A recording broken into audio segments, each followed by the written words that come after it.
और जतिन जुड़ चुके हैं हमारे साथ तमाम जानकारियां देने के लिए इस वक्त ईडी ऑफिस से। जतिन, ये बताइए कि जो पूछताछ अब चल रही है सर्वेश मिश्रा से, वो क्या कुछ कह रहे हैं, और जो पूछताछ संजय सिंह से की गई है उसने क्या निकलकर सामने आया? आज के दिन में जो एक्टिविटी है वो क्या है?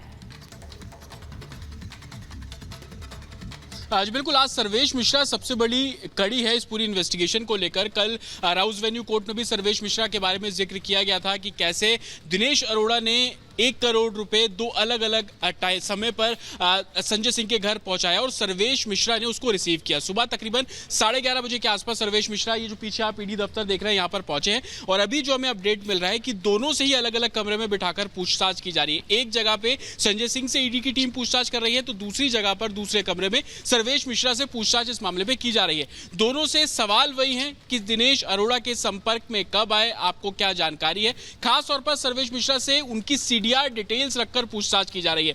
वो सीडीआर डिटेल्स जिसको कल कोर्ट में भी ईडी ने रखा था और बताया था कि जिस समय का दिनेश अरोड़ा जिक्र कर रहे हैं कि 1 करोड़ रुपए सर्वेश के हाथ में हैंडओवर किया गया था और वो संजय सिंह के घर की थी, तो दोनों ही लोकेशंस की और दोनों ही नंबर जो जिनके जरिए पैसा भिजवाया गया था उनकी सीडीआर डिटेल्स टेबल पे रखकर जो क्वेश्चनिंग है वो की जा रही है। साथ ही संजय सिंह से भी पैरेलल इन्वेस्टिगेशन इस मामले पे की जा रही है, क्योंकि वो शुरुआत से बोल रहे थे कि झूठा मामला है, उन्होंने ऐसा कुछ नहीं किया। लेकिन ईडी का साफ तौर पर कहना है कि वो पूरे सबूत के साथ इस पूरे मामले को इन्वेस्टिगेट कर रही है और जिस तरीके से 10 घंटे तक उनके घर पर रेड हुई, तमाम इलेक्ट्रॉनिक एविडेंस ईडी बिल्कुल जतिन, इन्वेस्टिगेशन अभी चल रही है और 2 ये शख्स हैं, इनसे बहुत अहम खुलासे हो सकते हैं। फिलहाल बहुत शुक्रिया जानकारी देने के लिए। इस बीच रुक करते अगली बड़ी खबर जो राजस्थान से आ रही है। जी, राजस्थान के 3 नए जिलों का ऐलान हुआ है। मालपुरा, सुजानगढ़, कुचामन सिटी।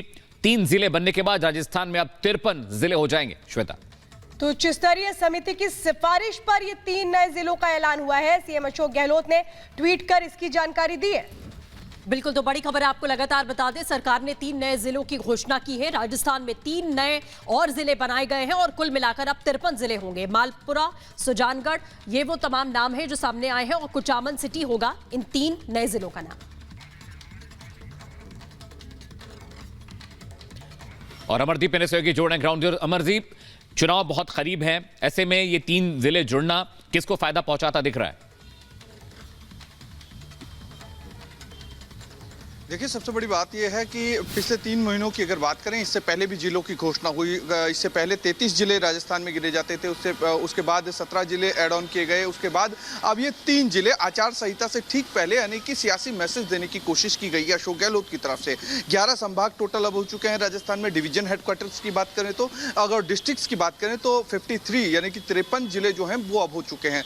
तो आचार संहिता से कुछ दिन पहले इस तरीके का मैसेज देना, ये बताता है कि अशोक गहलोत उस विजन में लगे हुए हैं कि सरकार किसी भी कंडीशन में वो लेकर के आ जाए। लेकिन जनता है, जनता किस तरीके से इस चीज को देखेगी, लोग किस तरीके से इस चीज को देखेंगे, ये देखना दिलचस्प होगा। बहरहाल जिस तरीके से जद्दोजहद में अशोक गहलोत लगे हुए हैं कि किसी भी तरीके से वो कांग्रेस को रिपीट कर लें, अपनी सरकार को रिपीट कर लें, क्योंकि वो बार बार हर मंच से एक बात कह रहे हैं कि मुझे 2030 का विजन लेकर के चलना है। यानी कि 23 की बात वो नहीं कर रहे। 23 में जिस तरीके का वो काम कर रहे हैं उसको लेकर के उनका क्या प्लान है, ये धरातल पर सब जगह दिखाई दे रहा है। लेकिन 30 की वो बात कर रहे हैं और लगातार 30 की जब वो बात करते हैं तो विपक्षी पार्टी जो है बीजेपी, वो उसको कटघरे में खड़ा कहीं ना कहीं करती भी है। लेकिन आज जब सुबह से सरगर्मियां चल रही थी, खबरें चल रही थी कि अशोक गहलोत कुछ बड़ा फैसला करेंगे, तो जहां रियायत देनी चाहिए, आगे भी अपडेट लेंगे। फिलहाल जानकारी देने के लिए बहुत बहुत धन्यवाद।